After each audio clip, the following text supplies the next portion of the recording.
Thank you. Good morning, everyone. Thank you for joining our Chan class for U.S. time. What a cold morning, huh? It's freezing in the Buddha Hall. This is inhuman. Oh, I don't know about this. I'm getting too old. I can't take this anymore. Anyone has any problems? Actually, it's perfect for meditation. When it's cold, it really helps your concentration.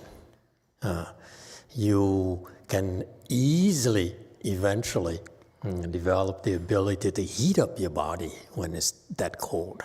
Okay. Have no worries as long as your core is warm. Okay, your legs may be warm, the legs may be cold, the hands may be cold, but as long as your core, the navel, that general area there, is warm, you're fine. There's nothing to worry about. You cannot catch a cold at all. Okay, so keep your core warm. That's the main thing. That's why you should wrap up your legs and wear another layer on your upper body to keep it warm. But the core here has to be warm. That's all. That's all that matters. Okay? You could save a lot of electricity by enduring the cold a little bit. Okay. What shall we talk about today? It's a lot more going on than you realize. I don't know you tuned in last night. I was telling the Asian Chan class that I had a case of hiccup when I came to the Chan class last night. It became increasingly worse. When I started, just before I started, it became pretty loud. And so I said, well, I can't have meditation and have a hiccup at the same time. So I fixed myself. I use my skills to enter samadhi within 10, 15 seconds, and it went away. Right? So I brag about it. And guess what? This morning, about half an hour before we started, I got a severe case of hiccup again. I was working, and then just about half an hour before, about 8:30 or so, the hiccup came back. Stronger than this time, okay? 20% stronger. And so I said, okay, I can fix it. So I started fixing it. I said, wait a minute. There's a pattern here. Because I said, if I don't fix it, I'd be so embarrassing. I bragged about it yesterday and today. I can't fix it anymore. And I realized, it dawned on me, of course. It's on purpose. They're trying to embarrass me. So instead of fixing myself, entering samadhi, I struck the ghost, the demon. One strike. And it went away. It's a lot faster than fixing yourself, you see? Yeah. And you guys are so blissfully ignorant how difficult it is, how many obstructions and obstacles you have in your spiritual practices. They are constantly watching you to find ways to thwart your progress, make you lose faith, makes you not believe in yourself. Never mind about believing in others. You don't even believe that you can do it. That's the worst. Okay? Keep that in mind. It's Chan class for the Americans, the U.S., therefore we talk about U.S. stuff, no more Asian stuff. Huh? Okay. What's the nature here in the U.S. culture? Competition. Yeah? Yes or no? Oh, we excel in competition. We love to compete. Okay, at least I like to compete. Since very early age, I went to French high school, so I realized that I wanted to be better than the French. And here, I realized that the Americans have so much diversity that it's even more competitive. The French actually are sort of like, how shall I say it?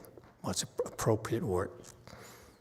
They are sort of like looked down upon the Vietnamese, the Asians, the Indians, and so forth. They think they're superior, okay? So like they're kind of imperialist. And I don't know why, but when I was younger, I was really enamored with the French culture, okay? But, and then I came to America and realized that the Americans are much savvier, much more competitive than the French. They believe they're better, they're superior. I have some pale-faced people here. Is that true? I'm speaking, if I'm out of, of line, please tell me. Yes, 8. See, I have a response right away. Which one? 8? You don't think so? You don't think. That's very good.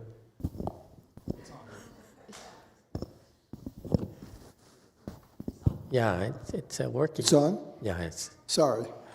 I don't think we think we're superior. I think there's a prevailing concept that we have better ideas. Yeah, you better. And ideas are only as good. You think you know better than us. Ideas are only as good as the people that are working them out. And with the Yankee industrialism. No. You believe you know better than the rest of the world. No, better than the French. That's for sure. That's easy. Come on. It's not just you think you better, you know better, but it's also one thing that really makes you stand out is that you set yourself out to prove it. You earn it. This is American culture. We earn it. If we believe in something, we make it happen. We don't just talk about it. And we stay ahead of the competition. Yeah? This society is so competitive. You compete. Okay? And also what's wonderful about this is that we leave room for everyone to be themselves. And the one thing that's very, very nice is that there's the worship of the individual. We tolerate it. It's so beautiful. Okay? But the top of the heap, you believe you know better and you out to prove it, day in and day out. And this is American culture that I really respect and have so much admiration for it. You quietly make yourself better, and then you stay ahead of the competition. That's a culture. Whereas the Asians tend to rest on their laurels, the French, the British not as much as the French, but they rest on their laurels, on the past glories. French Empire, Spanish Empire, and so forth. Even Great Britain has that problem as well. They still have this king thing. Oh my God. It's one of the most ludicrous things to have is a king. Emperors, I can buy that, like an American emperor. Yeah. But kings? The British king, look, the current one is so weak. Why don't I like it? It's because it's inherited. It's nonsense.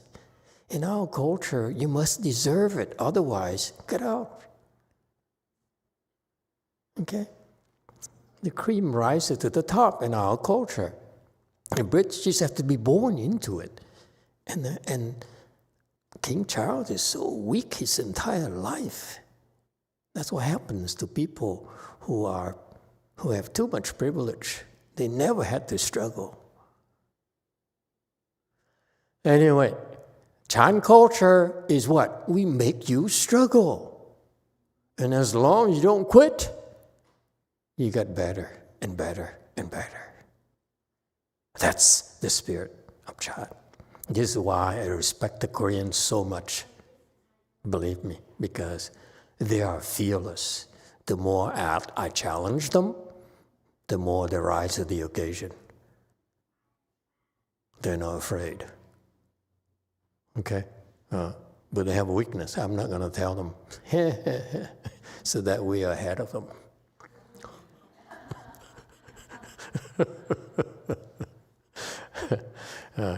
Okay, it's the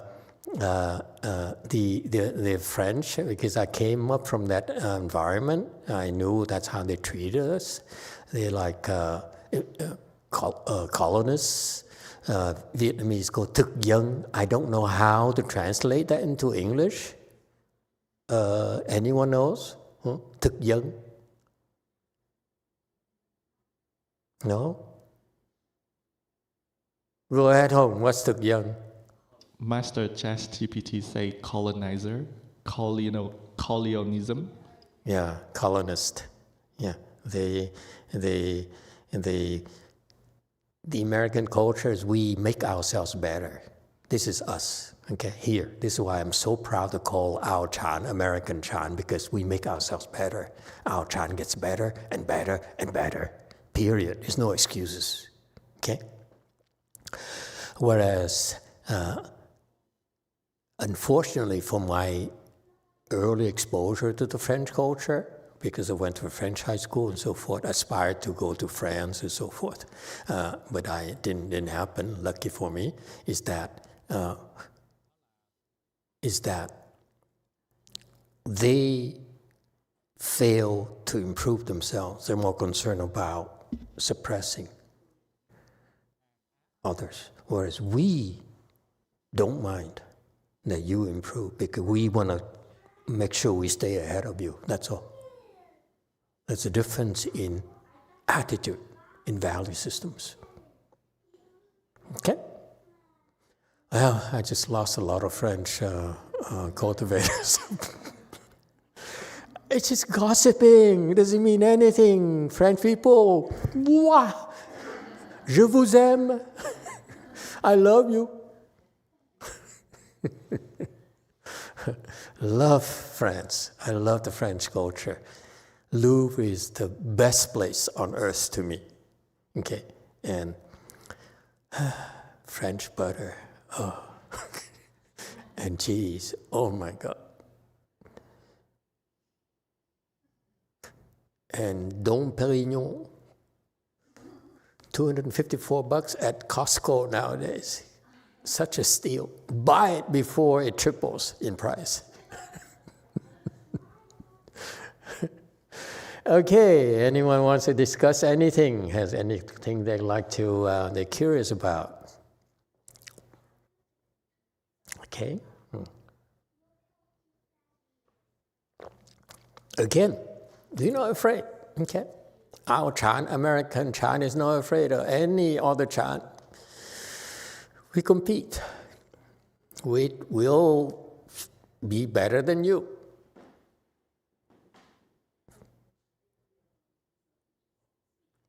fair competition. Yes, 9. Go ahead. Emitofuo Master. So I want to ask you a question. Like there are wealthy businessman in Vietnam. He's like a king of coffee. And recently he opened a meditation retreat. So he also the meditation practitioner. And he opened meditation retreat. And his slogan is coffee and meditation. So my question is that like when we drink coffee and meditate, is it like contradict to the Chan meditation basic? Good question. He's Buddhist, right? Yeah, he Buddhist, yeah. The last thing I want to do is offend a Buddhist meditator who's rich. Okay? But on the other hand, I have a big mouth. So, okay. Does he own Trung Nguyên, for example, coffee shop? Nguyên, yeah, he like God. Trung Nguyên owner, yeah. You're making it difficult for me to be honest. So he very spiritual, yeah. Okay. We doing a similar thing. My Korean students started this thing called Chan and tea at the tea shops, and they're very, very active. Lots of people there. They're helping a lot of people in Korea, so we're doing a similar thing. Personally, this is a fact. Personally, my body rejects coffee because I know that it's not good for my body. Okay, and the more I meditate, the more my body is repulsed by coffee. Tea is okay because the Chan masters like Master Xu Yun, Master YongHua, maybe, I'm not sure about Master YongHua, but a lot of, in the Chan halls, they serve tea during the Chan Qi. Okay, so it's helping the Chan practice. And I find it to be true. This morning at 6, I heated up some leftover tea about 3 days ago, and I drank it. It didn't hurt my meditation at all. Okay, whereas if I drink coffee, it has side effects that's not good for your nervous system, for my nervous system. That's why I can tell you, because I'm no doctor. I can only go with how my body reacts to it. My disciples, quite a few of them, especially the Korean ones, they're all coffee addicts. Jumi, are you a coffee addict? What happened to her? 마스터, 저는 지금 산호세에 있고요. She's in San Jose. Okay. 네, 산호세에 있고 저는 마스터 법문을 듣고 나서 커피를 마시지 않아요. 네, 1년에 한 번, 2번 마셔요, 정말로. 네. Master, I'm in San Jose right now, and Why? 왜 산호세 갔냐? What did you do? Did Master Z told you to go to San Jose? 아니요, 마스터지는 제가 산호세에 가도 된다고 했습니다. Master Z only said that I can go to San Jose. How do you get to San Jose? 자고 일어났더니 산호세에 있었어요. I slept and I woke up and No. was at San Jose. No. How did you go to San Jose from San Francisco? Who drove you? 사실은 어제 법장사 법당에서 꽃 오퍼링 작업을 같이 하고 러이 티엔이랑 같이 법장사에서 산호세로 이동했습니다. Last night I was working on the flowers in Dharma Treasury Temple, and then I moved with Han and Loy.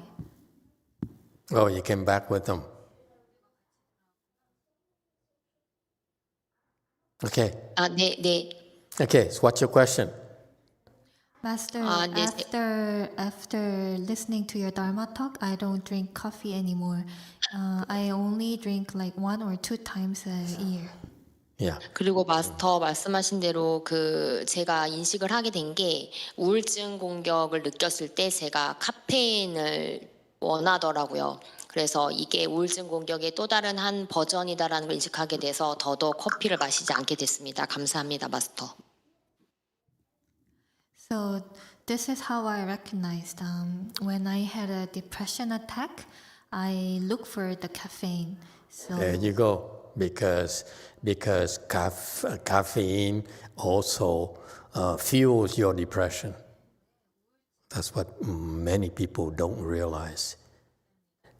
Alcohol and caffeine adds to your depression. Okay.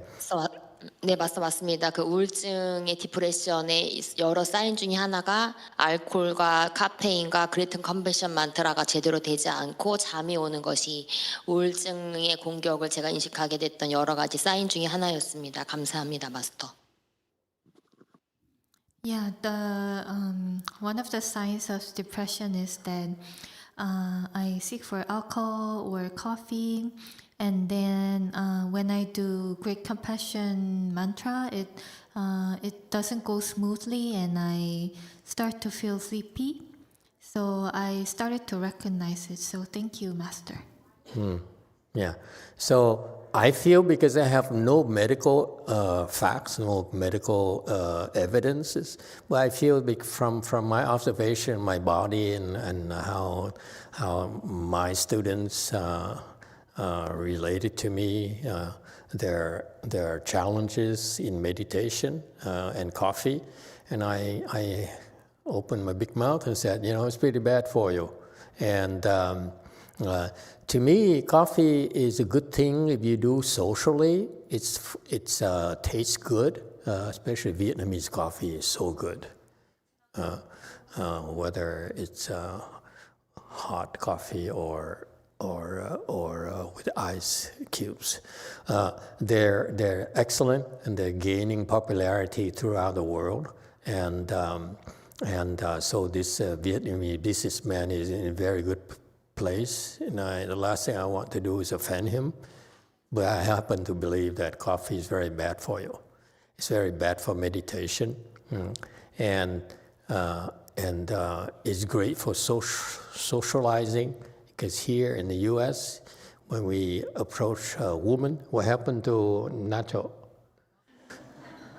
We approach a woman, we ask, how about coffee later? Huh? I buy you coffee, it's cheaper than dinner or lunch, let's face it. Okay, so to me, that's the only acceptable thing is when you buy coffee to a woman. I'm kidding. You gotta have fun. Just because you do chant doesn't mean you have to deprive yourself of all the funs in the world. Okay? Can you imagine what happened to Nacho? I'm trying to get Nacho to learn to get rejected by more women. Imagine that you invite a woman to coffee, and she agrees, and you go to coffee with her, and she orders coffee, and you order tea, and you look so weak. Come on, wrong time. Okay, to be right. It's okay to be weak. I mean, to be wrong and have fun, okay? Anyway, clearly his meditation skills are very low. That's why he's not aware of the detrimental effects that coffee has on your body, okay? And it's good that he's promoting meditation. So it's sort of like half-assed from American perspective, because if he were more knowledgeable, he'd be promoting Chan instead of Hinayana meditation. Chan meditation, we know better, it's not good for the body. Actually, some of my disciples, like this woman here, she was old, and she's no longer with us. She was a fourth stage Arhat, and she was driving her to San Jose from here, and we stopped by Casa de Fruta about 7 in the morning, and we were sleepy, and I got some coffee. This is a long time ago, 10, 15 years ago, and she had some coffee too, and she was shaking like crazy. And my mind was shaking. My body wasn't shaking, but my mind was shaking. It was like that inside. So it tells you, it tells me that it's so bad for your nervous system. Anyway, and that's the nature of the thing. These people, they have good intentions, and people like Buffett, like him and so forth, they have good intentions, but they don't know better. That's why they're promoting the inferior dharmas, okay?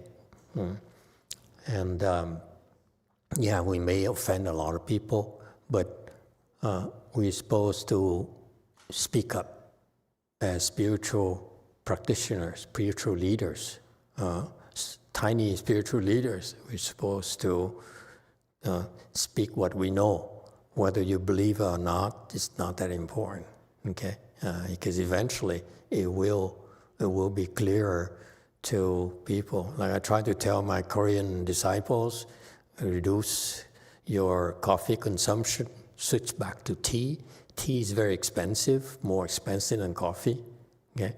There's a lot less harmful to your nervous system than coffee.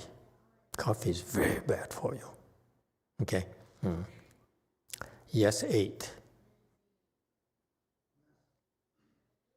Master, we could add also that coffee is high in acidic content, and it's very upsetting to a stomach that already generates a lot of acid. I found out the hard way, so Tea too. I love it, but I cut it out. Tea too is very, very bad for your stomach as well. It has things there, okay? But when you meditate, it's not a big deal. All right. Coffee is more addictive than tea. Tea is not addictive, but coffee is very, very addictive because my Korean disciples, I know some of them, they're so addicted to coffee. They say, yeah, I want coffee. That kind of thing. Doesn't matter what I say, I still want coffee. Okay. Yes. Yeah, Master, we have a few YouTube questions. Yes. One is from Robin Sandalwood. She says, Master, is there a particular reason why the medicine master Buddha Dharma is in decline? This is particularly odd to me, given Manjushri Bodhisattva's vows in the sutra.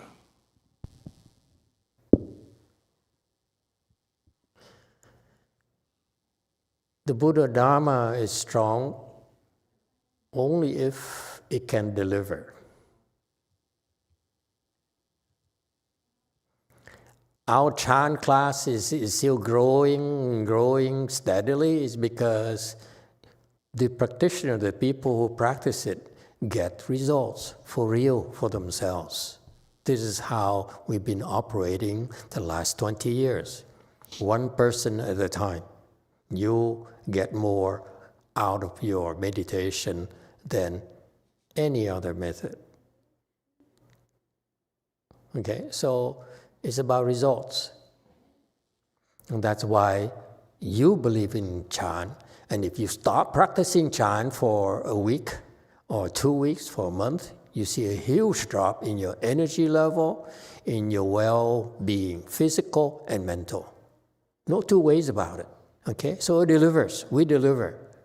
The method has to deliver. It has to be good for you, good to you.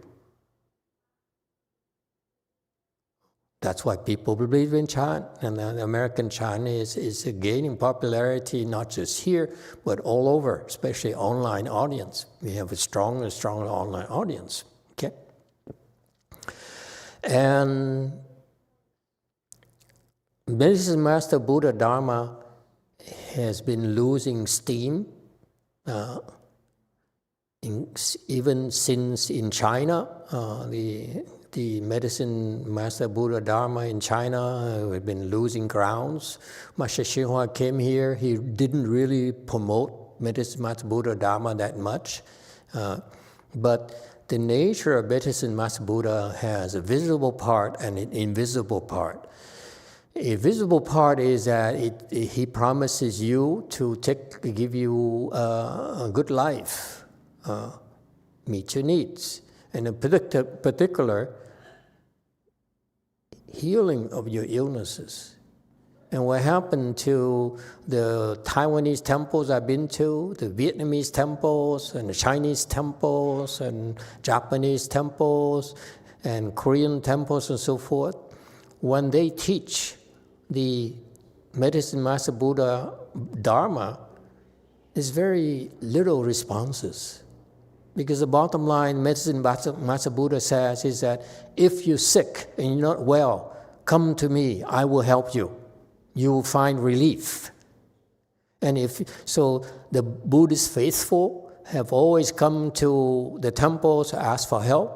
I've been to a temple in Irvine where I went into a hall for Medicine Master Buddha, and it's lined up with this Chinese temple, big temple, quite nice, and all the walls are lined up with their plaques, paper plaques, and whatever plaques they have, and I was there, and a woman came in, and she was asked, getting 2 plaques, paper plaques on the wall. So I asked her, I was curious, why are you getting these plaques? Did they work for you? She says, no, I see nothing, but it's our tradition to offer plaques. And try to tell young people to do that. Young people are much more Americanized nowadays. They said, what's in it for me? What do I get for this? They're more transactional. Okay? The younger Asians are more transactional. If I do this, what do I get out of it? Okay? And so that's why the Medicine Master Buddha Dharma has been dying slowly, decaying slowly. And that's the way it is. Even at my master's temple, there's no responses. I used to send people with cancer to them. And they're smart, like I used to be. Yeah. They would say, I would not help you because I don't need to help you. I don't need your money. Okay. Number 2, I'm not willing to pay the price for helping you. You're not paying me enough to help you. So that's the nature of Medicine Master Buddha Dharma, is that you need to deliver results. In order to deliver results, you need to pay the price for that. And most monks and nuns are not willing to pay the price anymore. That's why. Next question. Yeah, the next question is from Vicky Sprout. She said, hello, Master. When we are in samadhi, are we using up our blessings?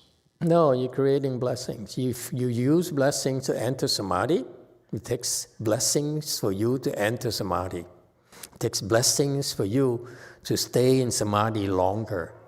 But as you are in samadhi, you're creating tremendous blessings yourself. This is how you replenish it. This is so clever.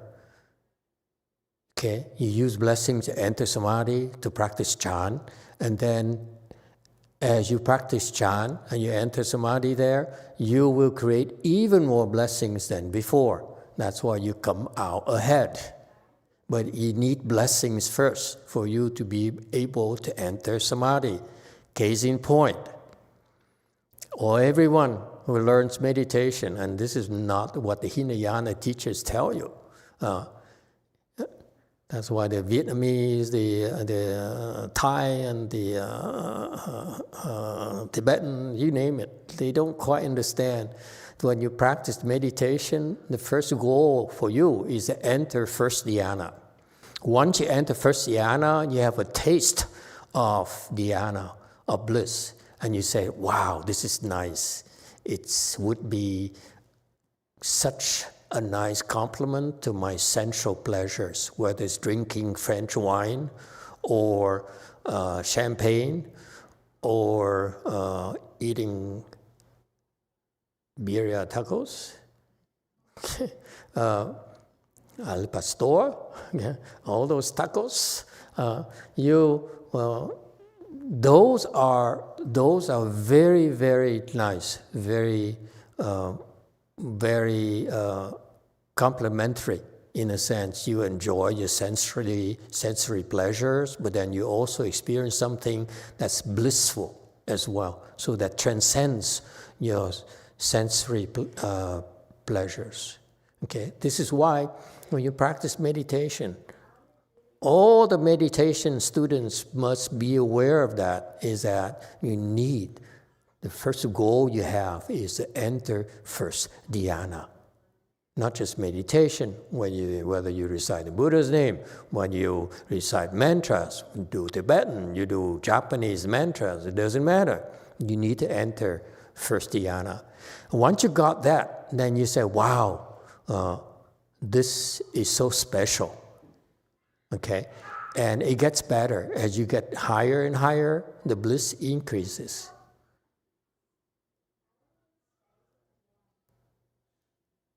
More and more and more.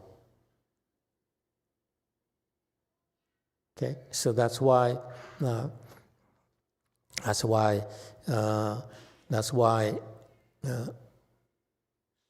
meditation practitioners, students, newcomers should be aware of that, should be reminded of that. When you come to our classes, again, for you, all of you, instructors and teachers, you should remind them, you have the chance to come here and learn meditation from us. Okay? One goal in mind is whatever we tell you to do, okay, whatever we advise you to do, you need to have this first milestone, enter first dhyana. All right? How do you enter first dhyana is the next question. Okay? You enter first dhyana by blessings. It takes blessings for you to enter first dhyana. Without blessings, you cannot. So, for example, when we teach you to cross your legs and you struggle so much, what's happening to you? When you endure the difficulties, the difficult training, you're creating a lot of blessings, believe it or not. And that's why many of you cannot get into full lotus, but because you're willing to struggle, okay, and undergo the training, all of you enter first dhyana, because that process there, the way our training process helps you create blessings. It's no substitute for it, okay? You have, in order, again, I repeat for you, in order for you to enter first dhyana, you need blessings. That's all you need to do. So we need to do things to create blessings. Okay? Whether you cross your legs, whether you do things to generate blessings for yourself, generate merit and virtue for yourself, like helping others. Okay? Go in a soup kitchen, whatever. Okay? Or help an old lady cross the street. Okay? All those contribute towards your blessings. And when you have enough blessings, you will enter first dhyana. And you say, wow, this is nice. I'd like to have more of this. It's real. And you're able to generate it yourself. You don't need anything else. Don't need anyone else. Okay? It's a skill that you can carry with you lifetime after lifetime after lifetime. That's how important it is. And don't stop there. Go further. Okay, so that's why all of you, when you learn meditation or when you teach meditation, okay, especially to newcomers, remind them of that. As long as you're here, I want you to get this message. Okay, get into first dhyana, at least. And if you're there already, you've been practicing for a long time, reciting Buddha's name, get higher level of samadhis, because you will feel better. You'll be happier. You'll be healthier. All the good things. Okay? Anyone else? No more? No more questions? Yes, too. Thưa Thầy, con chỉ muốn nói về cái vấn đề mà nãy Thầy nói, vấn đề mà cái bài vị của Dược Sư đó Thầy. Là bà xui con là mẹ của Charles á. Khoảng mấy tháng trước bà bị bệnh cao máu trên khoảng 250 mấy luôn. Thì lúc đó đi vào nhà thương cứ đi vô đi ra như vậy khoảng 200 mấy. Lúc đó là bà đi vô đi ra nhà thương khoảng 4-5 lần á. Mà nhà thương cũng không biết là bà bị cái gì luôn.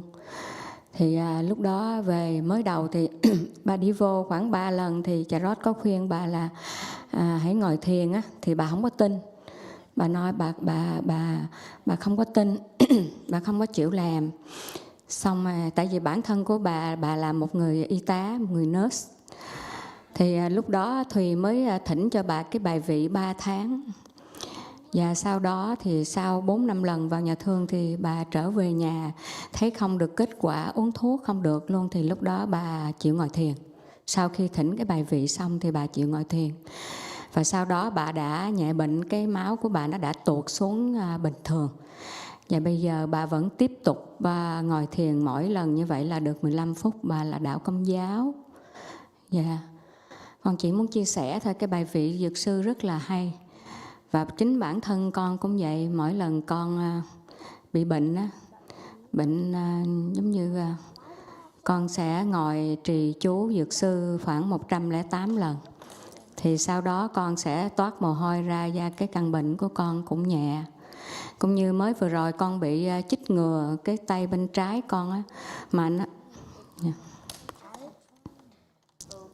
108 lần. Và sau đó thì sẽ toát mồ hôi và cảm thấy nhẹ người, nhẹ bệnh, bớt bệnh.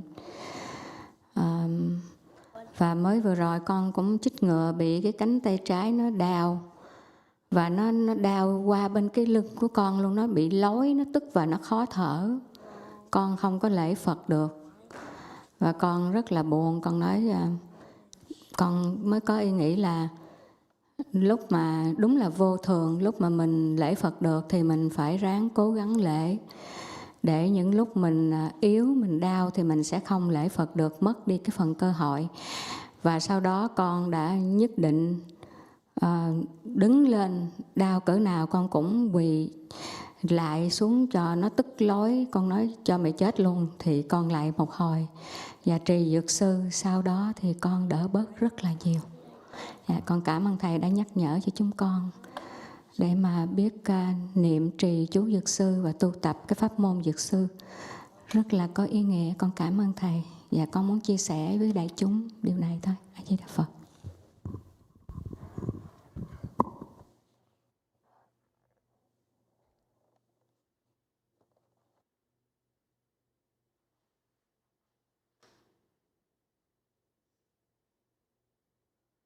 Hello, Master. I just wanted to talk about a matter. So, when you relate the story about Medicine Master Black, my daughter's mother-in-law, which is Chirag's mother, so a couple of months ago, she have high blood pressure. It's go up to 200 or more. So then she usually frequents the hospital 4 to 5 times, and but then could not know what to do. So Jurat also advised her to learn and to meditate, but she does not believe. She doesn't want to do so because she herself is a nurse. So at that time, Thuy requested temporary 3 months medicine master plaque, and so after 4 to 5 times and entering the hospital for about a month with all of the medicine, but could not produce a result for her. So then she started to learn and meditate, and so gradually her blood pressure fall back to normal. So then since then she started to sit regularly, and I just wanted to share this story about the miracle that happened with the Medicine Master Buddha plaque. And one time that many times I was sick, I sat and recite Medicine Master mantra 108 times. After that, I sweat out and my body feel better, and I become less sick. So just recently, I also have vaccination on my left arm, and somehow my arm hurt and it go all the way to my back, and I feel suffocated. I could not breathe well. I have a short breath, so I saw myself that life is so impermanent, and I could not even bow to the Buddha. But then somehow I try my best to bow, because I feel like if I'm sick like this, I will lose the opportunity to do so. So then I stand up and I try. I don't care about my body. If it's die, it's die. So then after that, I recover a lot from bowing and reciting the Medicine Master Buddha's name. So with the Medicine Master Buddha Dharma, they bring a lot of meaning to me, and I just wanted to share this with the Great Assembly. Yeah, thank you for sharing your experience, your positive experience with us. In general, our experience has been that people have got, many people have good responses from the Medicine Master Buddha. And I'm very pleased with that. And I hope more and more of you will share more of your personal benefits as well, because I declared that I would like to revive Medicine Master Buddha Dharma, especially here in America. The Asians, they gave up on it already. And here in America, we're starting out, so I want to make it stronger here. And again, my attitude is very simple. People believe because it works. There's no excuses. You cannot make excuses. The Medicine Master Buddha Dharma is very, very challenging, because he says you have illnesses, you have issues, mental and physical issues. You can get help from Medicine Master Buddha. So through that Dharma there. There's no, and unless we deliver, no one's going to believe. That's the case in Asia nowadays. There's no responses whatsoever. Okay, and so we're having some responses, a lot of responses. I'm very pleased with that. I'm very, I hope more and more of you will benefit from it and take advantage of it. And I commit to you that after I'm done, your responses from Medicine Master Buddha will not be diminished. Okay, I want to make sure that the Medicine Master Buddha Dharma survives me. It does not depend on me at all. Okay, that's what it's about.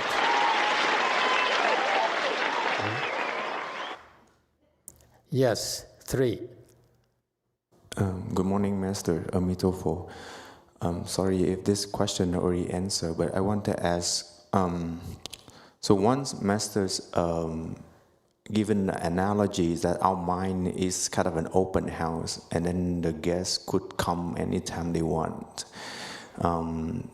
So these guests will cause troubles. So I want to ask, is there any way we can, lock the house and give some sign of like beware of dogs so they don't come into the house? The context is sometimes I would realize the attack and then cross my leg and sit it out and then endure it until it's gone. And then my question comes is like Master gave us all these tool bags of what we can use, recite mantras, things like that. But I think I still very early, so I don't know where's the appropriate time to use the mantras. So that's why I want to ask, when should we use what? Thank you, Master. Okay.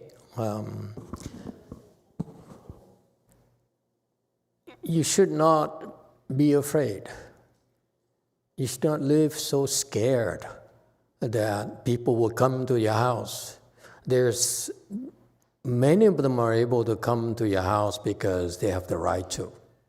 For example, your bank, who owns your mortgage, and come to the house. The agents can come into your house. Okay.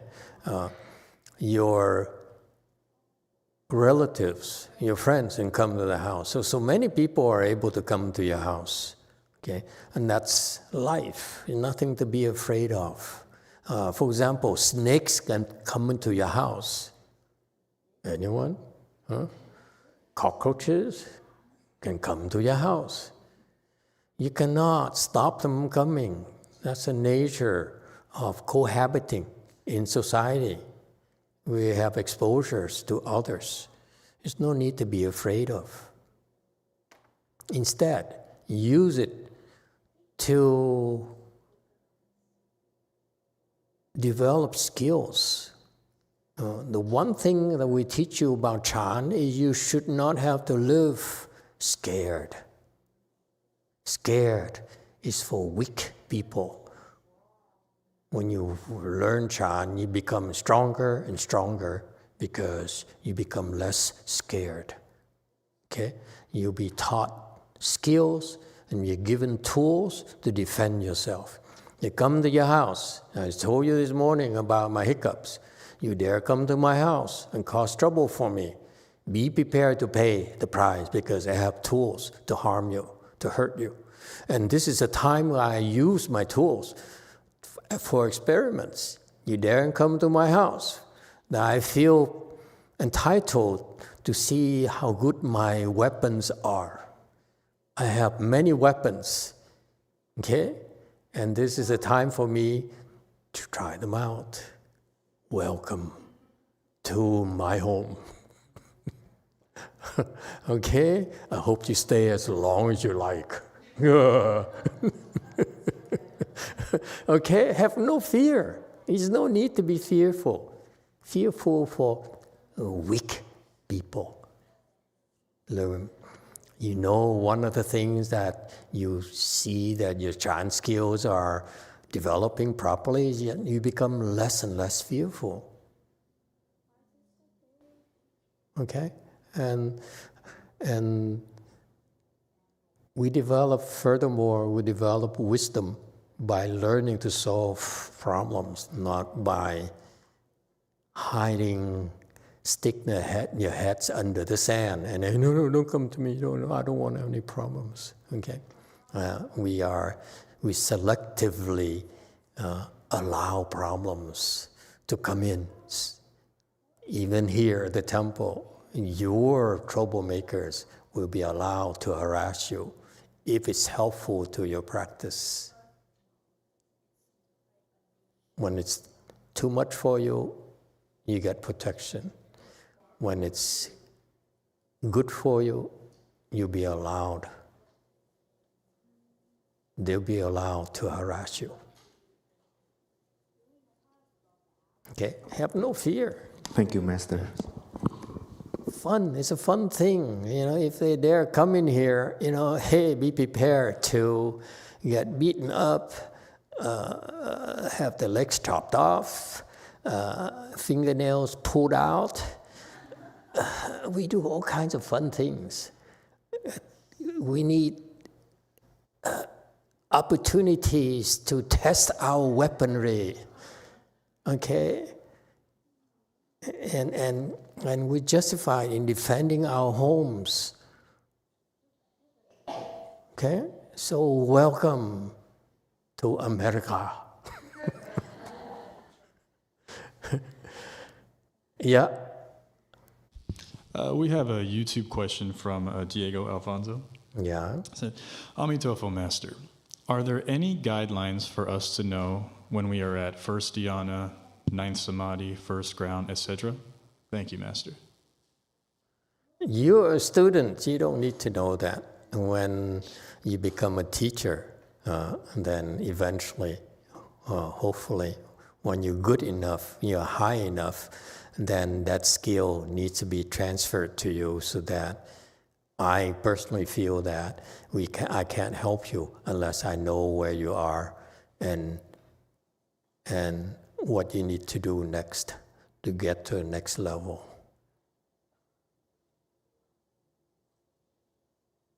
So it's a teacher's skill set. It's not for you students. Okay? The Chan teachers will be trained properly. And when they're good enough, they'll be taught. Okay? I started teaching some of my disciples already. Yes, 5. Quickly. We have to go to lunch. Yes, Master. I was just going to ask if I sort of felt like sitting longer here, like until tomorrow, but that also just really struggling with sleepiness. I don't know if it's of benefit to sit here longer, just from, I sort of feel just crossing my legs and being here should be helpful, but then I'm just sleeping a lot. I don't know if is it a good thing for me to do, or should I get up and do something else? You asking me? Sleep is good. It's been quite challenging in trying to right now find a better living solution for my parents and being away from the temple, so I'm just trying to struggle with how to deal with the sleepiness. Just in general, waking up in the morning is very hard, but almost any time I meditate also it's very easy to just fall asleep. Yeah, you have to deal with it. You have to struggle with it. Okay? You still don't get it, do you? After all these years, you still don't get it. Struggle is good. Struggle away. That's what makes a man out of you. Struggle.